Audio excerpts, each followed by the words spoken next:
ഒരു 100 കുട്ടികൾ ഒരു ഹോട്ടലിലേക്ക് ട്രെയിനിങ്ങിന് പോയാൽ അതിനകത്ത് ഒരു 30 പേരെങ്കിലും ഒരു 2 മാസം ആകുമ്പോൾ ചാടും. പിന്നെ ചിലരുടെ സംശയമാണ് ഈ കോഴ്സ് പഠിച്ചാൽ വിദേശത്ത് പോകണോ, യൂറോപ്യൻ രാജ്യത്ത് പോകണോ, അതോ ഗൾഫിൽ പോകണോ, നാട്ടിൽ നിന്നാൽ മതിയോ എന്നൊക്കെ.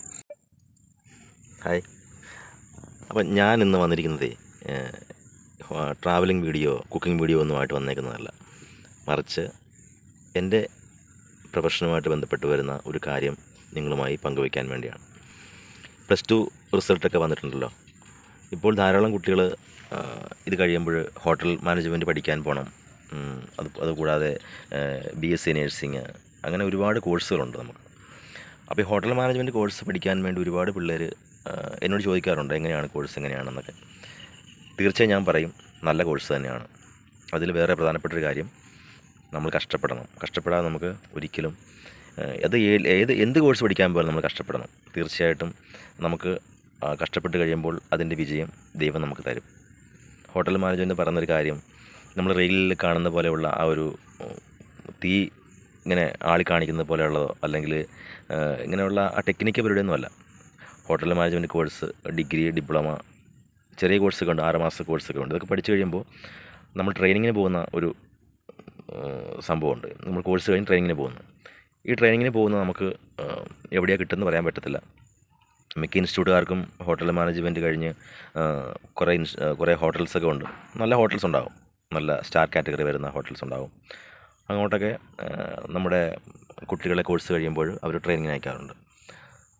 ഒരു 100 കുട്ടികൾ ഒരു ഹോട്ടലിലേക്ക് ട്രെയിനിങ്ങിന് പോയാൽ അതിനകത്ത് ഒരു 30 പേരെങ്കിലും ഒരു 2 മാസം ആകുമ്പോൾ ചാടും. വേറൊന്നുമല്ല, കഷ്ടപ്പെടാൻ പറ്റാത്തത് കൊണ്ടാണ്. ഞാൻ പറയാം മക്കളെ, നിങ്ങളോട് പറയാനുള്ളത് എനിക്കൊരു കാര്യമുള്ളൂ, കഷ്ടപ്പെട്ടാലേ നമുക്ക് ജീവിക്കാൻ പറ്റുകയുള്ളൂ, അത് എവിടെ പോയാലും. പിന്നെ ഇപ്പോൾ ഞാൻ പറയാം, റിസപ്ഷൻ എടുത്തു കഴിയുമ്പോൾ ഒരു ഹോട്ടലിൽ ചെന്നാൽ ചിലപ്പോൾ 3 മണിക്ക് ഡ്യൂട്ടിക്ക് കയറണം ഉച്ച കഴിയുമ്പോൾ. അത് നമ്മൾ പിറ്റേന്ന് ഒരു 11 മണി വരെയെങ്കിലും ആ ജോലി കണ്ടിന്യൂ ചെയ്താലേ നമുക്കവിടെ തുടരാൻ പറ്റുകയുള്ളൂ. എന്നാൽ സർട്ടിഫിക്കറ്റ് നമുക്ക് തരത്തുള്ളവർ. അപ്പോൾ ഞാൻ പറയുന്നത്രേ ഉള്ളൂ, നമ്മൾ കഷ്ടപ്പെടാൻ നമുക്ക് തയ്യാറുണ്ട്, തീർച്ചയായിട്ടും നമുക്ക് വിജയം ഉറപ്പാണ്. അങ്ങനെ പല പല ഹോട്ടലുകളിൽ നമ്മൾ മാറി മാറി നിന്ന് കഴിയുമ്പോൾ നമ്മൾ ആ ട്രെയിനിങ് പീരീഡിൻ്റെ ആ ഒരു ഓരോ കാര്യങ്ങൾ പഠിച്ചു കഴിയുമ്പോഴാണ് നമുക്ക് നല്ല എക്സ്പീരിയൻസ് ഉണ്ടാകുന്നത്. ഇപ്പോൾ കിച്ചണിലെടുത്ത് തന്നെ എൻ്റെ അറിവിൽ ഒരുപാട് കുട്ടികൾ എൻ്റെ ഇവിടെ ഹോട്ടൽ മാനേജ്മെൻറ്റ് പണ്ട് ഞാൻ പഠിച്ചിട്ട് ഏകദേശം 30 കൊല്ലത്തോളമായി. 30 വർഷം മുമ്പത്തെ കാര്യം ഞാൻ പറഞ്ഞു. അന്ന് ഞാൻ പഠിച്ചത് 6 മാസത്തെ കോഴ്സാണ് പഠിച്ചത്. 6 മാസത്തെ കോഴ്സ് പഠിച്ചു കഴിഞ്ഞപ്പോൾ നമ്മളവർ ട്രെയിനിങ്ങിന് വിട്ടു. അന്ന് ട്രെയിനിങ് 3 മാസത്തെ ട്രെയിനിങ്ങിന് അവർ 1 മാസം തരുന്നത് വെറും 300 രൂപയാണ്. ഇപ്പോൾ അതൊക്കെ പോയി. 300 രൂപ എന്നുള്ളത് ഇപ്പോൾ ഒന്നുമല്ല. 300 രൂപ കൊണ്ട് അങ്ങനെ ഞാൻ 3 മാസം പറഞ്ഞിട്ട് 1 വർഷം 2 വർഷം വരെ 300 രൂപയ്ക്ക് ട്രെയിനിങ് ചെയ്തിട്ടുണ്ട്. 300 രൂപ എന്ന് കിട്ടുന്നത് വളരെ കാര്യമാണ്. കാലത്തിൻ്റെ അല്ല, അന്ന് ഹോട്ടൽ ട്രെയിനിങ്ങിൽ ചെയ്യുന്ന പിള്ളേർക്ക് 300 രൂപ ഒരു ട്രെയിനിങ് പീരീഡിൽ കൊടുക്കുന്ന ഒരു സ്റ്റൈഫൻഡ് മാത്രം. നമുക്കതിനുപരിയായിട്ട് ആ ഒരു ജോലി പഠിച്ചെടുക്കാൻ സാധിക്കും. ചിലപ്പോൾ കൂടെ നിൽക്കുന്ന അന്നത്തെ സമയത്ത് ആൾക്കാരെയൊക്കെ അറിയാമല്ലോ, നമ്മൾ നിർത്തുന്നത് ഫുഡ് ഉണ്ടാക്കുന്നിടത്ത് നിർത്തില്ല. ആദ്യത്തെ 1 വർഷം ചിലപ്പോൾ നമ്മളെ ബുച്ചറി, കട്ടിങ് സ്ഥലത്ത് നിർത്തും. പിന്നെ 2-ാം വർഷം നമ്മൾ സ്റ്റോറിൽ സാധനങ്ങളൊക്കെ വരുന്നത് എടുത്ത് സ്റ്റോക്ക് ചെയ്യാനും അത് ലോഡ് ചെയ്ത് അടുക്കി വയ്ക്കാനും ഒക്കെ ആയിരിക്കും. പിന്നെ 3-ാം വർഷം നമ്മളെ എവിടെയെങ്കിലും കൊണ്ടുവന്ന് കിച്ചണിൻ്റെ ഏതൊരു ഭാഗത്ത് നമ്മൾ നിർത്തും. പിന്നെ ആ സെക്ഷൻ ഡിപ്പാർട്ട്മെൻറ്റ് നോക്കുന്ന ആ കുക്കുമാരുടെ ആ ഒരു കഴിവ് പോലെ, ആ സ്നേഹം പോലെ ഇരിക്കും. ചിലപ്പോൾ നമ്മളെ അവർ അടുത്ത് നിർത്തി എല്ലാം കാണിച്ചു തരും. ഞങ്ങളുടെയൊക്കെ കയ്യിൽ ഈ കടായി എന്ന് പറയുന്ന സാധനം ഉണ്ടല്ലോ, ഫുഡ് ലൈവ് അടിക്കുവാണ്. ലൈവ് ഉണ്ടായി കഴിയുമ്പോൾ അത് നേരെ ഒരു ചെറിയൊരു വാഷിങ്ങിലേക്ക് ഇടും. നമ്മളവിടെ നമ്മൾ നിൽപ്പുണ്ടോ ഉണ്ടോ ഇല്ലെന്ന് അവർ നോക്കത്തില്ല. അവർ നേരെ അങ്ങോട്ട് ഇടുക ചെയ്യുന്നത്. ആ സമയത്ത് നമ്മളുടെ കൈ വെച്ചിട്ടുണ്ട്, കയ്യിലേക്ക് ഇടും. നമ്മളത് കഴുകി തുടച്ച് കൊണ്ട് സ്റ്റവിൽ വെച്ച് കൊടുക്കണം. അങ്ങനെയൊക്കെയായിരുന്നു ഒരു കാലഘട്ടത്തിൽ. ഇപ്പോൾ ഒരുപാട് മാറ്റം വന്നിട്ടുണ്ട്. ഇപ്പോൾ അങ്ങനെയുള്ള പ്രശ്നങ്ങളൊന്നുമില്ല കേട്ടോ. ഇപ്പോൾ കുറേ സ്റ്റാൻഡേർഡ് നല്ല ആൾക്കാരൊക്കെയാണ് ഈ മേഖലയിലൊക്കെ ഉള്ളത്, വിദ്യാഭ്യാസമുള്ളവർ. അപ്പോൾ നല്ല കോഴ്സ് കഴിഞ്ഞവരെ മാത്രമേ ഈ ഫീൽഡ് എടുക്കാറുള്ളൂ. അപ്പോൾ നിങ്ങളോട് ഞാൻ പറയുന്നൊരു കാര്യമുള്ളൂ, ഈ കോഴ്സ് എപ്പോഴും നല്ലതാണ്. ഹോട്ടൽ മാനേജ്മെൻറ്റ് കോഴ്സ് ഡിഗ്രി ആയാലും ഡിപ്ലോമ എന്തായിരുന്നാലും നമുക്കെപ്പോഴും വർക്ക് അറിഞ്ഞിരിക്കണം. അതുകൂടാതെ നമുക്ക് അതിൻ്റെ സർട്ടിഫിക്കറ്റ് വേണം. ഇപ്പോൾ ഡിഗ്രി ഉണ്ടെങ്കിൽ നമുക്കതനുസരിച്ചുള്ള ഒരു പൊസിഷനിൽ നമുക്ക് മാറ്റം വരും എവിടെ പോയെന്നാലും. അപ്പോൾ നിങ്ങൾ ഹോട്ടൽ മാനേജ്മെൻറ്റ് പോകുന്നതിനോട് ഞാൻ നിരുത്സാഹപ്പെടുത്തില്ല. എൻ്റെ ഒരു അഭിപ്രായം എന്നോട് പലരും ചോദിക്കുന്നതുകൊണ്ട് ഞാൻ പറഞ്ഞതാണ്. ഈ +2 റിസൾട്ട് വന്നു കഴിയുമ്പോൾ പലരും ചോദിക്കാറുണ്ട് എന്താണ് ഈ കോഴ്സിനെ കുറിച്ചുള്ള അഭിപ്രായം. ഈ കഴിഞ്ഞ +2 റിസൾട്ട് വന്നപ്പോൾ, ഇത്തവണത്തെ 2026 റിസൾട്ട് വന്നപ്പോൾ എന്നോട് ഞാനൊരു ഫംഗ്ഷന് പോയി. അപ്പോൾ അവിടെ ചെന്നപ്പോൾ ഒരു 2 കുട്ടികളും അവരുടെ അപ്പനും അമ്മയും കൂടി അവിടെ ഉണ്ടായിരുന്നു. അപ്പോൾ ഈ മൂത്ത കുട്ടി +2 കഴിഞ്ഞതാണ്. അപ്പോൾ അവർ പറയുകയാണ്, പേരൻസ് പറയുകയാണ് അവന് ഹോട്ടൽ മാനേജ്മെൻറ്റ് പഠിക്കാൻ ഇഷ്ടമാണ്, പക്ഷേ ഞങ്ങൾ അവനെ നിർബന്ധിക്കുന്നില്ല, അവനെ അത് നിരുത്സാഹപ്പെടുത്തുകയാണെന്ന് പറഞ്ഞു. പേരൻസിന് എനിക്ക് പറയാനുള്ളൊരു കാര്യമേ ഉള്ളൂ, ഒരിക്കലും അങ്ങനെ ചെയ്യരുത്. നിങ്ങൾ കുട്ടികൾക്ക് എന്താണ് പഠിക്കാൻ ഇഷ്ടം എന്നുള്ളത് നിങ്ങൾ അറിയുക, ആ കോഴ്സ് തന്നെ വിടുക. നമ്മൾ നിർബന്ധിച്ച്, പേരൻസ് നിർബന്ധിച്ച് ഒരു കോഴ്സിന് വിട്ടെന്നാൽ തീർച്ചയായിട്ടും അവർ പഠിക്കാനായിട്ട് ബുദ്ധിമുട്ടുണ്ടാകുമ്പോൾ അവർ തീർച്ചയായിട്ടും ആ പഠിത്തം നിർത്തും. പിന്നെ നമ്മൾ കൊടുക്കുന്ന ലക്ഷങ്ങൾ ചിലപ്പോൾ നഷ്ടപ്പെട്ടു പോകും, സമയം പോകും അവരുടെ. അപ്പോൾ എനിക്ക് പറയാനുള്ളൊരു കാര്യമേ ഉള്ളൂ, നിങ്ങൾ അങ്ങനെ കുട്ടികളുടെ താല്പര്യത്തെ നിരുത്സാഹപ്പെടുത്തരുത്. അവരുടെ ഇഷ്ടത്തിന് തന്നെ അവർ വിട്ടുകൊടുക്കുക. അല്ലാതെ പേരൻസിന് ഇപ്പോൾ മെഡിസിൻ വിടാനായിരിക്കും താല്പര്യം, അവന് മെഡിസിന് പോകാൻ ഇഷ്ടമില്ലായിരിക്കും. പിന്നെ കുട്ടികൾ പഠിക്കാൻ കഴിവുണ്ട്, ആ കഴിവൊക്കെ നമ്മൾ നോക്കണം. ഒരു MBBS പോകുന്നത് പോലെ അല്ല ഒരു ഹോട്ടൽ മാനേജ് പഠിക്കാൻ പോകുന്നത്. അപ്പോൾ അവരുടെ ഇഷ്ടത്തിന് അവർ വിട്ടുകൊടുക്കുക, അവരെ പഠിപ്പിക്കുക. അതാണ് എനിക്ക് പേരൻസിനോട് പറയാനുള്ളൊരു കാര്യം. ഞാനിപ്പോൾ ഇതൊക്കെ പറയുന്നതെന്നറിയാമോ, ഒരു 10-30 വർഷത്തെ എക്സ്പീരിയൻസ് ഈ ഹോട്ടൽ മേഖലയിലുള്ളത് കൊണ്ടാണ്.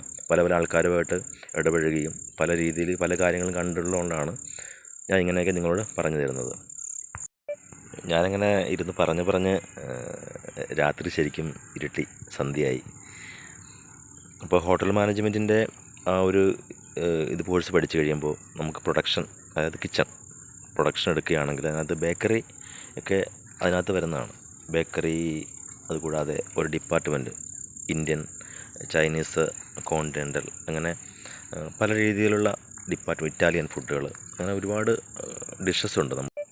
എല്ലാവരും ചോദിക്കാറുണ്ട് ഏത് ഡിപ്പാർട്ട്മെൻറ്റാണ് നല്ലതെന്ന്, ഇന്ത്യനാണോ, ചൈനീസാണോ, അതോ കോണ്ടിനെൻ്റലാണോ, ഇറ്റാലിയാണോ, അതോ ബേക്കറി ആണോ, അതുകൂടാതെ പിന്നെ കാർവിങ് സെക്ഷൻ ഉണ്ടല്ലോ, ഇതൊക്കെയാണ് നല്ലതെന്ന്. ഞാൻ പറയുന്ന ഒരു കാര്യമേ ഉള്ളൂ, എല്ലാം നല്ലതാണ്. ഏത് കോഴ്സ് പഠിച്ചാലും അത് നല്ലതുപോലെ മനസ്സിൽ ഇരുത്തി പഠിക്കുക. മറ്റുള്ളവരോട് നമ്മൾ ആ പെരുമാറുന്നുണ്ടല്ലോ, നമ്മുടെ കൂട്ടത്തിലുള്ള ആ ഒരു സ്റ്റാഫിനോടും എല്ലാവരോടും പെരുമാറുന്നതൊക്കെ വളരെ നല്ല രീതിയിൽ പെരുമാറുക. പിന്നെ ചിലരുടെ സംശയമാണ്, ഈ കോഴ്സ് പഠിച്ചാൽ വിദേശത്ത് പോകണോ, യൂറോപ്യൻ രാജ്യത്ത് പോകണോ, അതോ ഗൾഫിൽ പോകണോ, നാട്ടിൽ നിന്നാൽ മതിയോ എന്നൊക്കെ. ഞാൻ പറയുന്ന ഒരു കാര്യമേ ഉള്ളൂ, ഇപ്പം നാട്ടിലാണെങ്കിലും നല്ല സാലറി ഉണ്ട്. നമ്മൾ ജോലി, പ്രത്യേകിച്ച് പ്രൊഡക്ഷൻ, ഞാൻ പ്രൊഡക്ഷൻ ഡിപ്പാർട്ട്മെൻറ്റിലാണ്. അപ്പോൾ എന്നെപ്പോലുള്ളവർ ജോലി ചെയ്യുന്നതൊക്കെ ഒരുമാതിരി നല്ല രീതിയിലുള്ള ഒരു സാലറിയിലാണ് ജോലി ചെയ്യുന്നത്. നാട്ടിലാണ് നിന്നാൽ മതി. പിന്നെ നാട്ടിലാരും നിൽക്കത്തില്ല കൂടുതലും, എല്ലാവരും വിദേശ രാജ്യങ്ങളിലേക്ക് പോകും. അതൊക്കെ ഓരോരുത്തരുടെ ഇഷ്ടവും ഓരോ ഭാഗ്യവുമാണ് അതൊക്കെ. ഞാൻ പിന്നെ പറയുന്ന വേറൊരു കാര്യമുണ്ട്, പിള്ളേരുടെ പറയുന്നത്, ഒരു 3 വർഷം 4 വർഷമൊക്കെ നല്ലതുപോലെ ഹോട്ടലിൽ കഷ്ടപ്പെട്ടാൽ നമുക്ക് എന്തെങ്കിലുമൊക്കെ ആയിത്തീരാൻ പറ്റുള്ളൂ. ഒരു 2 വർഷം 1 വർഷമൊക്കെ ട്രെയിനിങ് കഴിഞ്ഞിട്ട് എവിടെയെങ്കിലും ഒരു ഹോട്ടലിലോ എവിടെയെങ്കിലും പോയിട്ട് ഞാൻ വലിയ ഷെഫാണെന്നൊക്കെ പറഞ്ഞ് കയറുന്നതിലുണ്ട്. അത് നാട്ടിലില്ലാത്ത സാലറി ചോദിക്കുന്നത്. ഒരു വർഷം ട്രെയിൻ ചെയ്തവൻ 10 വർഷം ചെയ്തതിന് തുല്യമായിട്ടുള്ള ശമ്പളം ചോദിക്കുന്നത്. അങ്ങനെയൊന്നും പോയി കയറിയെന്നാൽ നമുക്ക് കിട്ടുന്ന അറിവുണ്ടല്ലോ, ട്രെയിനിങ് പീരീഡിൽ കിട്ടുന്ന അറിവ്, ഒരു 3 വർഷം നമ്മൾ 2-3 സ്ഥലത്തായിട്ട് ജോലി ചെയ്ത് ഒരു നല്ല അറിവ് കിട്ടും. ഫുഡിനെ കുറിച്ചുള്ള പല അറിവുകൾ കിട്ടുമ്പോൾ നമുക്ക് അത് ഏറ്റവും വലിയൊരു മുതൽക്കൂട്ടാണ് നമുക്ക്. അതുമായിട്ട് നമ്മൾ വേറെ എവിടെയെങ്കിലും പോയാലും നമുക്ക് രക്ഷപ്പെടാൻ പറ്റും. അതല്ലാതെ നമ്മൾ 1 വർഷം 6 മാസമൊക്കെ നമ്മൾ എവിടെയെങ്കിലും ട്രെയിനിങ് നിന്നിട്ട് എന്തെങ്കിലുമൊക്കെ കാട്ടിക്കൂട്ടിയിട്ട് നമ്മൾ വേറെ എവിടെയെങ്കിലും പോയെന്നാൽ ഒരിക്കലും നമുക്കത് വിജയിക്കാൻ പറ്റത്തില്ല. അപ്പോൾ അതാണ് ഞാൻ നിങ്ങളോട് പറയുന്നത്. പിന്നെ എനിക്ക് പറയാനുള്ള വേറൊരു കാര്യം, നിങ്ങൾ ഏത് കോഴ്സിന് പോയെന്നാലും നല്ലതുപോലെ ആ പഠിക്കാൻ പോകുന്ന ഇൻസ്റ്റിറ്റ്യൂട്ടിനെ കുറിച്ച് തിരക്കി അറിയണം. നമ്മുടെ നാട്ടിൽ ധാരാളം ഏജൻസികളുണ്ട്, ധാരാളം ഉള്ളത് കൊണ്ട് തന്നെയാണ് നമുക്ക് ആ ഒരു ബുദ്ധിമുട്ട് വരുന്നത്. അവർക്ക് അവരുടെ പൈസ കമ്മീഷൻ കിട്ടിയാൽ മതി, അല്ലാതെ ഒരു വിദ്യാർത്ഥിയെ നല്ലൊരു ഇൻസ്റ്റിറ്റ്യൂട്ടിൽ ചേർക്കണമെന്നുള്ള ആഗ്രഹം പലർക്കും ഉണ്ടാകത്തില്ല. അതുകൊണ്ട് നിങ്ങൾ പഠിക്കാൻ പോകുന്ന ഇൻസ്റ്റിറ്റ്യൂട്ടിനെ കുറിച്ച് നല്ല രീതിയിൽ അറിയണം.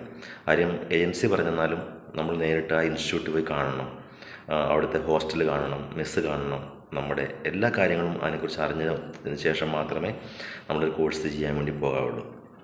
പിന്നെ നമ്മുടെ ആ ഒരു കോഴ്സ് കഴിയുമ്പോൾ +2 വരെയൊക്കെ നമ്മൾ ചിലപ്പോൾ മുടിയൊക്കെ വളർത്തി നമ്മൾ ഇച്ചിരി അലക്ഷ്യമായിട്ട് നടക്കും. പക്ഷെ നമ്മൾ ആ ഒരു പ്രൊഫഷനിലേക്ക് നമ്മൾ കയറി കഴിയുമ്പോൾ നമ്മളുടെ ആ ഒരു നീറ്റ്നെസ്, നമ്മുടെ ഡ്രസ്സിങ്, നമ്മുടെ ഷേവിങ്, നമ്മുടെ ഹെയർ കട്ടിങ് എല്ലാം വളരെ ഒരു ഇമ്പോർട്ടൻ്റ് ആയിട്ടുള്ള കാര്യമാണ്.